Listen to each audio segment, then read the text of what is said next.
Hello and welcome to the Quality of Life podcast hosted by me, Raha. I was the youngest Arab and the first Saudi woman to climb Everest and the seven summits. And today we're meeting Carleen. Carleen is an entrepreneur and a multi-business owner based in Dubai. Her true passion lies in helping women break free from 9 to 5 and create financial freedom through entrepreneurship, investing, and personal empowerment. Her journey took a major turn after hitting burnout, which inspired her to realign her life. Carleen, thank you so much for being part of the Quality of Life podcast. We really appreciate you. Thank you so much for having me. I look forward to having a fun day with you. And I'm sure our listeners are going to love your story. You have such an interesting story. But before I get into that, we have a tradition of asking the obvious question, which is, what does quality of life mean to you? So quality of life to me is having like contentedness. That's not really even a word, but just like being anywhere and being content and like having happiness that goes with that. So we always ask like, what's your perfect weekend? But I think your perfect weekend can be any weekend as long as you have like the right things and the right people around. You mentioned people. Who are the people that have inspired you? I know they're such an important part of who we are, but each person has, a different take. Who is that person to you? So I would say my mom was a big inspiration for myself. I don't really like follow celebrities and stuff like that. So, but she was a major part of every little thing that I do. So I would say her for sure. Very nice. Having parents that are supportive and are there for you is such an underrated gift that not everybody has. Yes, So completely. as we say in Arabic, Allah khalilak yaha, which is may she be protected for you. In addition to people, books are a massive impact on us. And I feel like people don't read as much nowadays. I'm a bookworm and I love books. Me too. Amazing. Yeah. This question is for us. What's a book that you've read that has inspired you? Not necessarily recently, even previously, that you'd like people to read. So I think I have three that really I felt like made major impact in my life. One is The Alchemist. Mm-hmm. I read it a few times. Yeah, I've read it many times. I actually have one of his books in my purse right now. And then The Miracle Morning was something that totally like flipped my life for a long time. And it's still something I try to practice almost every day here. And then Atomic Habits was another one I definitely felt like put me in a different place. Absolutely. All three have been on my list, and someone has mentioned it. The Alchemist is by Paulo Coelho. Yeah. Do you remember the author of Miracle Morning? It is I want to say Hal Elrod, Okay. but that could be wrong. Miracle Morning. I think you'll be able to find it. It's a super easy like read. It's probably like 100 pages, but it just like has certain things that you do each morning. And Atomic Habits as well. It's teaching you good habits, Yes. I'm assuming. Yeah. Why is that important? I mean, I know why, but why would that be for you? I think just like one of the biggest things for me is starting your day off on the right side, you know? You could get on the left or the right, it doesn't really matter, but we always have that saying that like, did you get up on the right side of the bed today? I wonder where that saying came from. I don't know, but it's always like stuck with me. And so like little things, like I journal, I do gratitude affirmations every single morning. And I feel like it doesn't matter how I woke up, that immediately changes my day and I'm ready to, do anything after that. It's awesome. Having a mindset to have a good day is, again, something that's underrated. Like deciding to have a good day is so important. It's a discipline that's super important. Because if you don't, you might have a habit of waking up grumpy. Yeah. I mean, I wake up grumpy because I'm one of those people that love sleep. So when I wake up, it takes me a while to get onto it. But I do catch myself when I am negative. Yeah. I try to change the tone. The narrative, yeah. Like for example, today I woke up and the puppy didn't want to go to puppy school and I was really frustrated, but I said no, and I'm going to come. I have a podcast. Yeah. I'm going to be happy and I'm going to be present. It's such an important tool. 100%. Super important. Speaking of your day, because you mentioned it, can you run us through the day? But I want the listeners to get to know you a little bit more and what you do and your business as well through your day. Can you explain that to us? Yeah, for sure. So a typical day for me is not typical at all. Besides having Blondie collection here in Dubai. I also have multiple businesses in Canada. So my workday tends to start a little bit later just so that I'm available more into the evening. But yeah, when I wake up in the morning, the first thing I do is like start the coffee machine. Coffee is my favorite thing, favorite part of almost every day, I would say. And then I pretty much like go back to bed. I journal, I do my gratitudes, I um, do affirmations, all that sort of stuff. Um, and then I start to get ready probably about like 9 a.m. to head into the shop if I'm going into the shop, or head to like a beach club or somewhere to work from, just from my laptop. And yeah, and then I love to cook afterwards. And Oh, I envy yeah. you. I wish I was one of those people that love to cook at all. I don't have that skill at all. I I think being in Dubai, you lose that a little bit. I'll be honest, the like kitchens here don't really like drive me to love to cook. Really? I think Yeah. it's not for chefs, right? Yeah. It's not for cooking lovers, right? I Yeah. think it's a functional kitchen. Yeah. For me, I think I've never done cooking right. I Okay. was always cooking to survive, Yeah. not cooking to enjoy. So I think I should change that Yeah. mentality a Definitely little bit. try like one of those little cooking boxes I to make heard it easy for you. And they then, yeah, do all prep. the prep for you, the Yeah. amounts and so on, and they show you like a video. Yeah. Trust you me, I would find a way to either burn it or to make someone, get poisoning, or Okay. I'm very bad. Yeah. I'm absolutely useless. I can do an amazing salad. I do an amazing house salad, Okay. but cooking, yeah. But Yeah. I need to change that because I believe, like anything, it's a skill, Yeah. and you need to be able to learn it. I mean, even if you just have some basics, it's Yeah. yeah, No, it'll take you further than you think. I think that's my new thing is going to be this year. I want to take you back to, you mentioned Blondie. Yeah. Can you talk more about that? Yeah, so Blondie is like a passion project, kind of started business with me and my business partner, slash also very, very, very good friend.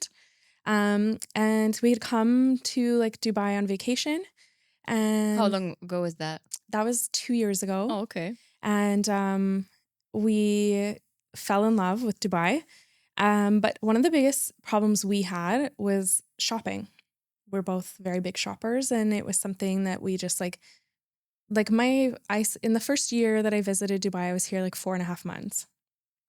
The only thing I bought was a pair of sandals, and that was only because the sandals I had brought from Canada broke. So I did not have sandals for just like every day. But otherwise, like Dubai has some great shopping, but it's all very kind of similar. And so we wanted to bring something that had like maybe a little more style or flair, little like uniqueness. It's not just, like Mango, Zara, H&M, all those places are really great for like your basics but a lot of the times when you're going out here, you're also seeing multiple other people wearing it. Mm. And that Like really that's like everyone's nightmare when yeah. you're out. And it's happened to me a few times. Yeah. So like we really shied away from like buying anything here because that's obviously our nightmare too. So we wanted to have something where the pieces were like a little more curated, but still on that kind of like budget friendly, where you're getting to like not have to wear, paying thousands and thousands of dirhams for something, and but still getting some quality and something that is going to last you some time, and you're not going to run into like 10 other people when you're out in the mall wearing the exact same thing. So that's how Blondie was like born. And yeah. Why Blondie? Why the name Blondie? So my business partner, Megan, she used to have a store in Canada, and it was called Blondie. Okay. So we just decided to kind of stick with it because there was already some like name recognition, and she already had like an Instagram and all those sorts of things. So we just kind of like left Canada and brought it to Dubai. I think it's cool. Yeah. It's definitely recognize, like it's a nice name that people will be curious about. You're wearing something from Blondie Yes, today. my everything except for my shoes is from Blondie. For those of you who are listening and not seeing, she's wearing a lovely. What would you say that it's it's tweed. a tweed jacket, Yeah. an open tweed jacket that's pink with really nice black cuffs and how do you call it? The rim, The trim, trim. trim. It's very Beautiful. Chanel Yeah, inspired. I like it. I like it. It's Chanel with a pop, with a twist. I imagine running a business is very difficult, and especially in the fashion world, it's super, super stressful. So, what do you do with stress? What's your go-to stress reliever? What do you do for the days where you're like, I need a break? Well, I would say there's a couple different things. If you know me well, you know that I'm like kind of a nerd, and I love to puzzle. I love Classic puzzles. Yeah, I love me too. I do them in the Yeah. summer more because Okay, it gets it gets hot. Yeah. Yeah. Yeah, I probably do. I would say like one a month. And What do you do with them after that? Do you break them apart or? I do break them apart, Okay. and then I've started like a little group of us actually where we just like exchange them.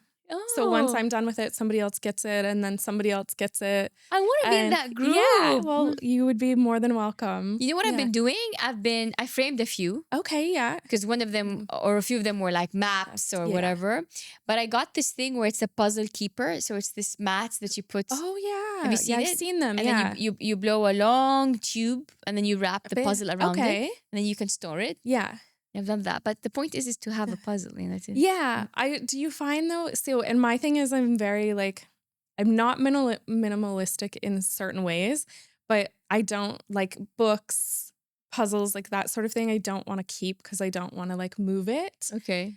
So I have like in Canada, I have like 2 puzzles I've kept, but that's it. I tend to like give the rest or whatever away. Do you find it like ends up taking up a lot of space? Is that It something you want to does. move around? It does. So we ended up breaking them apart. Some of them breaking them apart, but I have like a big wall of games and puzzles. So Oh, wow. I love this idea Yeah. of being able to, how do you go in that group? I want to be part of it. So it's just like a couple of my girlfriends, It's but so we'll cool. we'll add you in. It's very Once they're cute. done, you can. I mean, it makes sense because you do the puzzle, then it's kind of it has only. I mean, unless you do one every season, the same one every season, you get bored. Well, exactly, and Yeah. I can't say I've ever done the same puzzle twice. So, Have you ever need a done good- the 3D puzzles? I haven't ever done. The So 3D ones. last summer we did the massive black pearl Oh, replica, massive. that would have been so cool. A few years ago Yeah. actually, and it stayed until it became a dust ball, and then we had to Yeah. throw it away because Yeah. it just became dust. Yeah. Okay. Yeah. But that was fun. It Yeah. had lights and everything. That oh was wow. yeah. That was the black pearl was Yeah. huge. It was this big. That was cool. And it was just a 3D puzzle. It wasn't like Lego or. no, it was Okay, a proper yeah. 3D puzzle. It was a thick paper. Oh wow. So you Okay, imagine yeah. the patience you had to do to put some of the fit them all together. fit them all together Yeah. because it's like flimsy, but it Yeah. was so much fun. Okay. But it's not good for storage. I have to say Yeah. that's one of the most unique like methods of relaxation. I Yeah. like it. I like putting an audiobook and puzzling. I Yeah. like it. Yeah. I wouldn't puzzle in a group though. I think I would be a bit antisocial. Yeah, no, I don't. I don't ever puzzle normally with like other people. Yeah, I just It's want to be in like it. Yeah. yeah, like if you watched my stories the other day, like on Friday night, I just like I had a glass of wine, I made myself some good food, and then I started a puzzle and I was just like alone. I turned on Grey's Anatomy and then that's what I did for like 3 hours. You know, I watched Grey's Anatomy like religiously for the first couple of seasons, and then I lost track. Yeah. And then I was just so busy in university, and I lost track. But they're on season what now? Like 22. 22. Yeah. Wow. Amazing. Yeah. Yeah. Maybe I should revisit. Yeah. I've probably seen it like 400 times. It's the only thing I really watch. Really? Yeah. Oh, okay. So I just like the background noise more than like anything. Okay. So I should Yeah. consider that.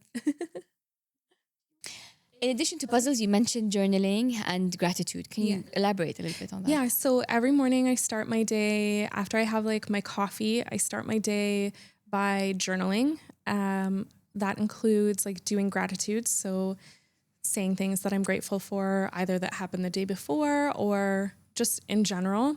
And then I also do affirmations. So, like talking about how the businesses are going to do, how I want to feel, how, and I think it's just a positive way to start your day. you know, it's hard to be like in a negative headspace when you've just like sat down and been like, I'm grateful to be in this place and I'm grateful for these people and I'm grateful for even just the cup of coffee, if that's all you have to be grateful for the day or so far, or that's the only thing you can think of. But it like instantly is a way to shift from like, oh, I don't want to have to get up to like, oh no, there's a little bit of good in every day. Back to the topic we were mentioned earlier in the conversation, mindset. Yes. It's so important. Oh, and it can get the best of you.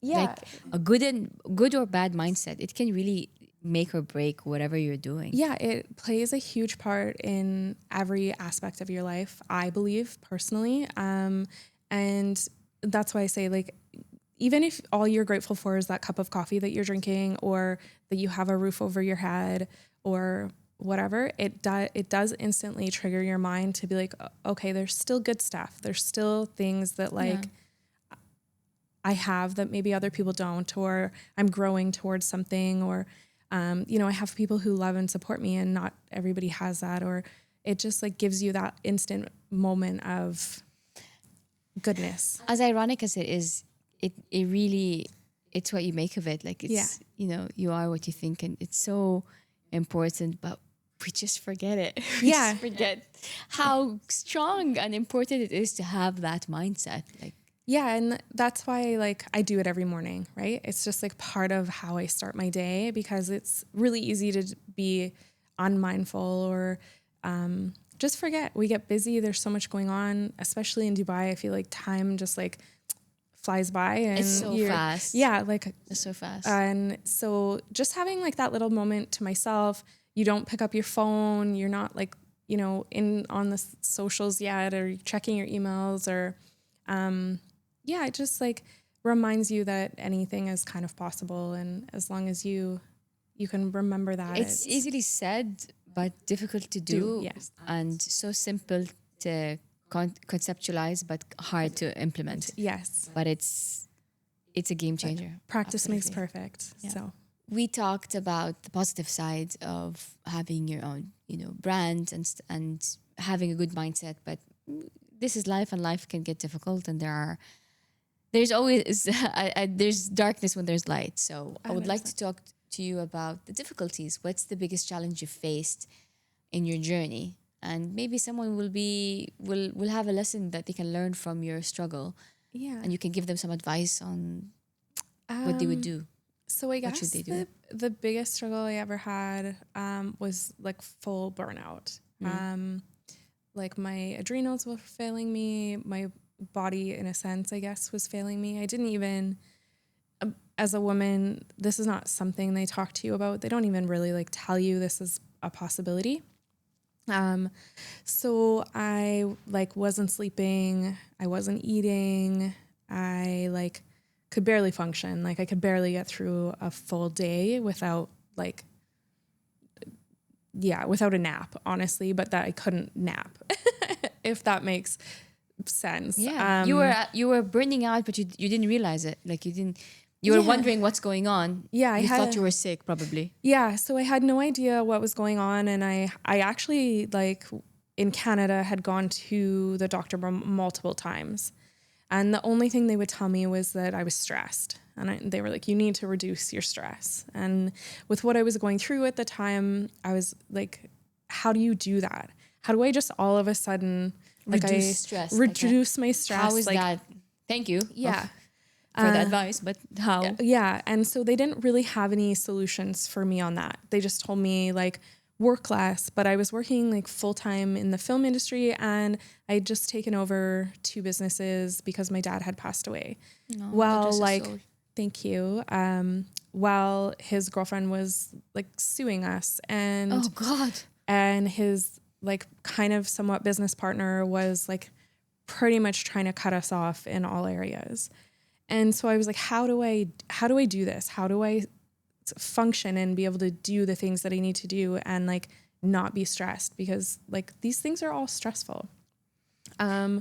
So I had to hire like a functional nutritionist, medical practitioner, whatever you want to call it. And pretty much just like he told me, you have to change your life, or you're going to end up like dead.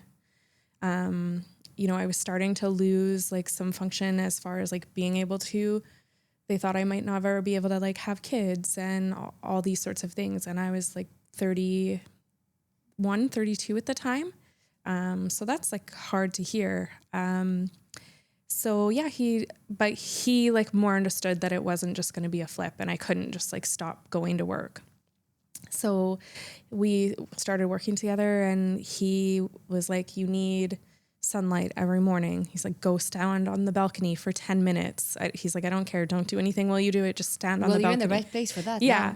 Yeah. So, and then he was like, little things. He's like, eat blueberries before bed. And why? Blueberries? So they have a lot of like antioxidants. Okay. And part of what he was trying to figure out, I guess, was like, because I was waking up kind of in like where your like liver and stuff is supposed to be detoxing, he didn't know if I was like waking up because I wasn't feeding my body or if it was because my body was actually trying to do its functions. So he said, if you're just eating something like that before bed, then hopefully it'll help you like sleep through the night because it will support like what your body needs to do. And also you're feeding it, because at the time I was interesting. I never realized that. Skipping mini meals a day. Oh, wow. So that's a good one to check out for me. Yeah. So that was, there was a bunch of other steps. Like I started meal prepping and planning so that I was eating 3 meals a day, like walking, just go outside and walk. That was a big one. He said one of the first things he told me to stop doing was like going to spin class and stop. Yeah. Okay. He said no working out.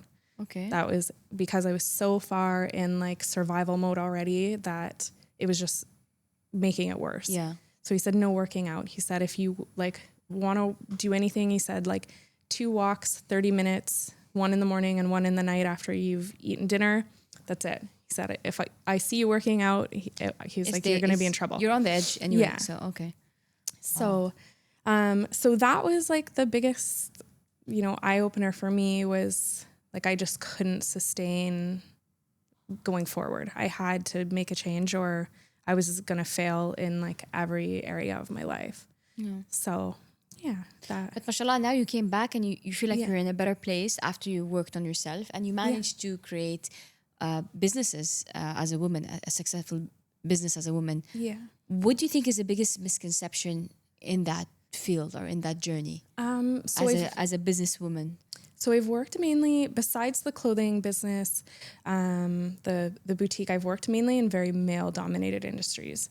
And I think the biggest like misconception in business is that you have to be masculine, and that like powers over into our everyday life. There's still the opportunity for you to like lead from the feminine ideals, I guess, or feminine parts of us, right?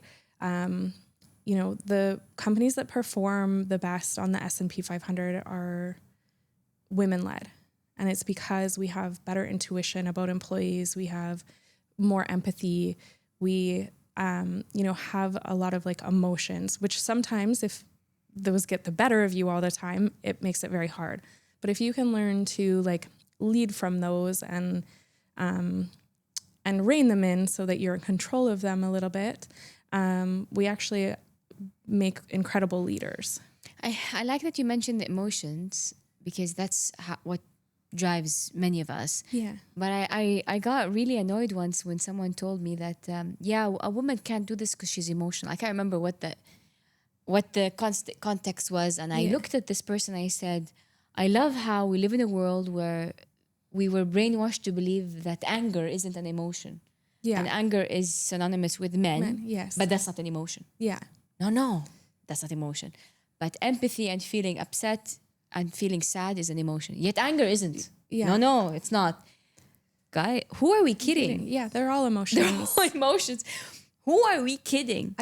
I think they are all we are emotional creatures. Yeah. This is a normal part of being a human. Yeah. So since when is emotional a problem? It's only when emotions overtake or become too fluctuating that you no longer function or can't function well, or you let the emotion hinder your decision-making or problem-solving. Yeah. That's when it's a problem. Yeah. But being emotional is a human is a human makeup. It's a human design. Yeah, and it can actually be our greatest superpower. It can be a superpower. If we can learn how to, and this is a big thing for women, is like regulating our nervous systems. If we have good nervous system regulation, our emotions tend to be very much healthier. There. And so we have, good decision making, and we can problem solve, and we can do all those things, but we can normally do it from a more empathetic eye or something like that. Which isn't a bad thing. It's just a different way of doing things. Exactly, 100%. Again, I'll never forget that moment where I was like, you're emotional too. Like, you're on the other side of the spectrum. Completely. Because anger and frustration and whatever it is that they accept as an emotion for men, it's also an emotion. Yeah. I mean, it really irks me. It bugs me. It rubs me the wrong way when someone says you're emotional. I'm like, what about you? What do you think that is? Yeah. It's just a different kind of emotion. It's a different kind of emotion. But just because being upset or being sad, and mind you, I'm not a crier, for example. I'm actually on the opposite end of the spectrum. I swallow my emotions. I'm actually much more masculine than feminine when it comes to, I don't like to show my emotion. But it still bothers me that when a woman cries or something like that, or shows a true response, oh, you're emotional. It's not. It's really not. It's really unfair. And, so it lost its meaning. Emotional lost its meaning. It's become like a bad negative thing that is perceived to be weakness. Yeah.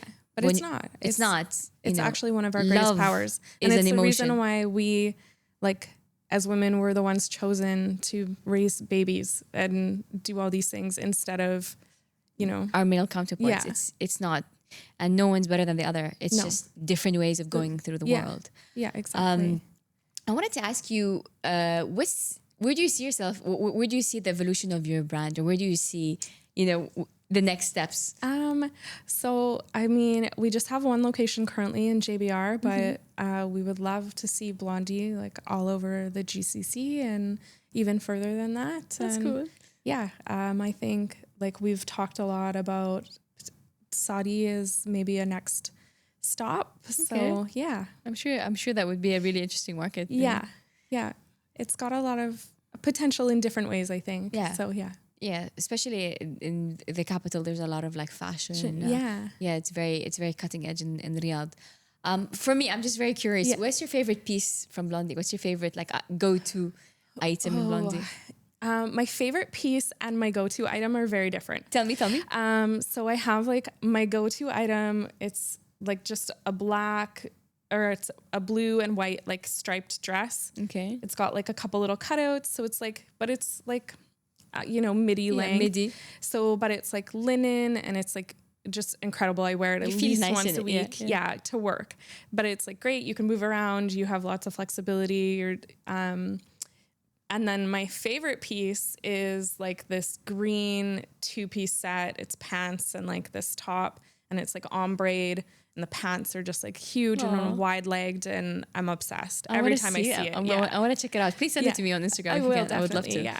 Because I'm always looking for new stuff and new styles. Yeah. And I checked out the brand, and it's very cool. Thank you so much. It's been a pleasure getting to know you. But before I let you go, I have a round of bullet questions that I'm going to ask. Don't think too much about it. Okay. And just tell me the first thing that comes to mind. Okay.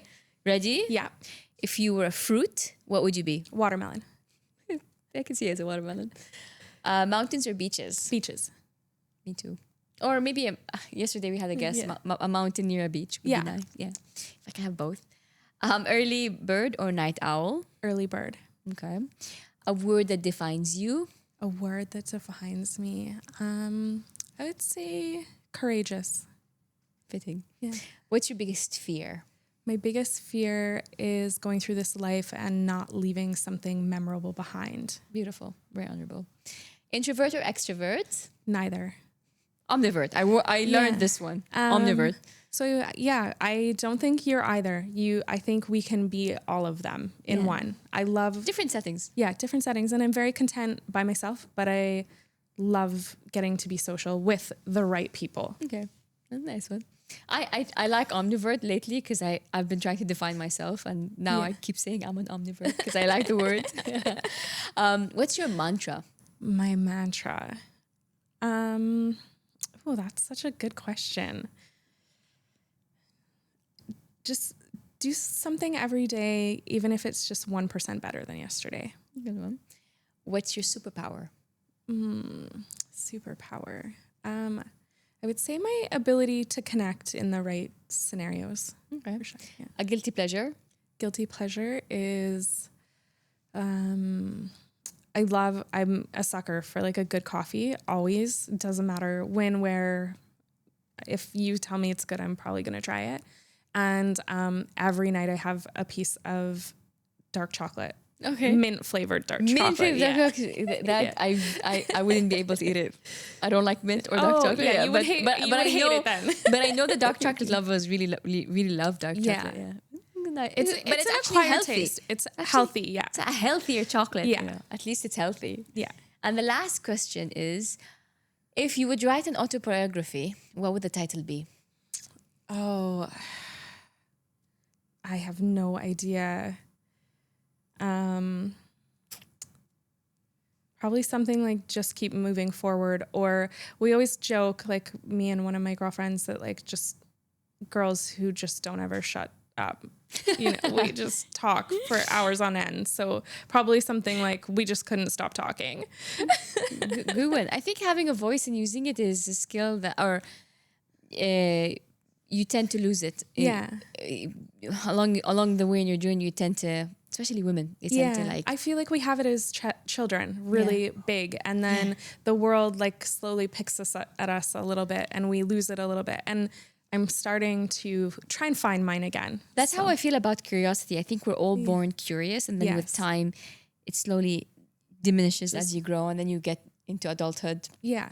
And you lose that curiosity. You know? Yeah, 100%. Yeah.